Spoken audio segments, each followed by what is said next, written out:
دیکھیں، پہلے تو یہ کہ اس ملک اور قوم اور رول آف لاء کے ساتھ اور لوگوں کے جو فنڈامنٹل رائٹس ہیں، سیوک رائٹس ہیں، ہیومن رائٹس ہیں، ان کے ساتھ جو غداری کرے گا، اس غدار کا آپ نے ایک نمونہ دیکھ لیا کہ وہ پھر باقی زندگی گردن جھکا کے رکوع کی حالت میں گاڑی کے اندر چھپ کے ہی گزار سکتا ہے۔ اور اس پہ میں حیران ہو گیا کہ حکومت پاکستان نے یہ ثابت کر دیا کل اعلان کر کے کہ جو بھاگا ہوا قاضی ہے اس کے خلاف جو مظاہرہ کرنا ہے اس کا پرچہ وہ پاکستان میں درج کریں گے۔ اس سے یہ ثابت ہوتا ہے کہ لنڈن پلان تھا، اسی لیے شریف اور قاضی دونوں ایک ہی رات کو ملک سے بھاگے تھے۔ وہ واپس آئیں جائیں وہ چھپ کے رہیں گے، پاکستان کی پبلک جو ہے ان کو کبھی بھی معاف کرنے کے لیے تیار نہیں ہے دونوں کو۔ اس کے نتیجے میں پاکستان میں جو ہارا ہوا لشکر ہے اس لشکر کو اقتدار دیا گیا، اور کل انہوں نے جو لنڈن پلان ہے اس کو ثابت کرنے کے لیے حکومت نے یہ اعلان کیا ہے کہ قاضی والا جو وقوع نہیں ہوا بلکہ احتجاج ہوا ہے اس کے اوپر وہ پاکستان میں پرچہ کرنا چاہتے ہیں۔ میں ان کو 4 پرچے یاد دلانا چاہتا ہوں جس میں قتل ہوئے ہیں۔ پہلا پرچہ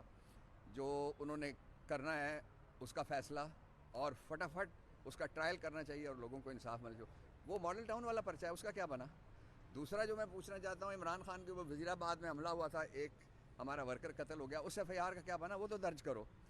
اور تیسرا لیاقت علی خان والی ایف آئی آر درج ہوئی، صرف رپٹ روزنامچہ درج ہوئی ہے، وہ بھی ایک محرر کی طرف سے، تھانہ کوتوالی سٹی راولپنڈی میں، اس کا کچھ کرو۔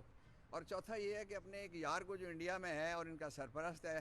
اور جب گنڈا پور کہتا ہے کہ افغانستان سے مذاکرات کرنا چاہیے تو وہ سارے کہتے ہیں او ہو غداری ہو گئی۔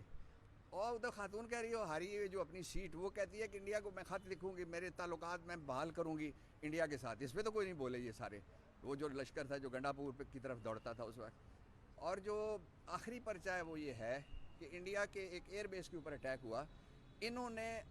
انڈیا کی خوشنودی کے لیے یا اپنے اس یار کی خوشنودی کے لیے ہاؤس آف شریف نے، آپ کو یاد ہے، اے ٹی سی گجرانوالہ میں پرچہ کیا تھا۔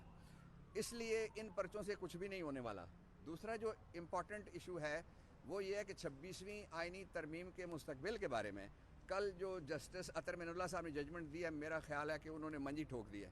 اس لیے کہ انہوں نے کہا ہے کہ کانسٹیٹیوشن کا جو آرٹیکل 8 ہے وہ گارنٹی کرتا ہے کہ کوئی بھی انسانی حق یا بنیادی حق یا سول رائٹ جو شہریوں کو دیا ہوا ہے کانسٹیٹیوشن میں واپس نہیں لیا جا سکتا۔ اور انہوں نے کہا یہ کیسا انصاف ہے، اور میں کہتا ہوں یہ کیسا منصف تھا جس نے سپریم کورٹ آف پاکستان کو سرنڈر کر دیا ایگزیکٹو کے نیچے۔ اب وہ جو منی لانڈرنگ والا ہے، یوں کر کے تقریریں کرنے والا ہے، وہ اکڑ بکڑ کر کے چیف جسٹس چنے گا، اور اس کے جو یہاں تک ڈوبے ہوئے ہیں سارے کے سارے مختلف مقدمات میں اور الزامات میں، وہ بیٹھ کے ہائی کورٹ کے ججز کو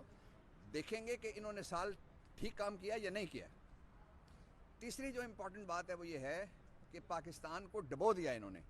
آنکھیں بند کر لینے سے نہ انڈیا واپس جائے گا، آنکھیں بند کر لینے سے نہ مغربی بارڈر پہ امن آئے گا، آنکھیں بند کر دینے سے نہ بجلی سستی ہوگی، آنکھیں بند کر دینے سے نہ ہی گیس کا بل لوگ وہ ادا کرنے کے قابل ہیں۔ ابھی کوئی تقریباً 250 ارب اور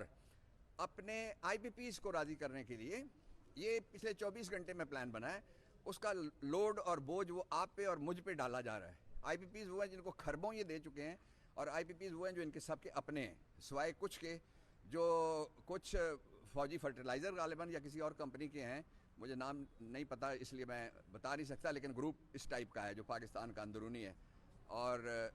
باقی سارے پاکستان کے اندرونی ہیں، سوائے کوئی 3-4 قطر وغیرہ کے ہیں، اور کوئی 7-8 جو ہیں وہ چائنا کے ہیں۔ تو یہ سارا کا سارا بوجھ پاکستان کے اوپر زبردستی لوگوں کی طرف منتقل کیا جا رہا ہے۔ اس کے خلاف اور جو فوری طور پہ عمران خان کی رہائی ہے اس کے لیے پاکستان تحریک انصاف ایک حتمی کال جلد دینے لگی ہے، اور اس کے ساتھ ہی میں یہ آپ کو بتانا چاہتا ہوں کہ کچھ ججز کو ٹاسک کیا گیا ہے، اور ایک جج کو یہاں ایکسپوز کیا ہائی کورٹ نے بھی، اور اسی اے ٹی سی کی جورسڈکشن کی میں بات کر رہا ہوں کہ فوری طور پہ کچھ مقدموں میں سزا دیں اور ان کا ٹرائل کریں، اور کوئی پرواہ نہ کریں کہ آپ نے قانون کا لحاظ کرنا ہے۔ یہ ہدایات دینے کے باوجود بھی کیسز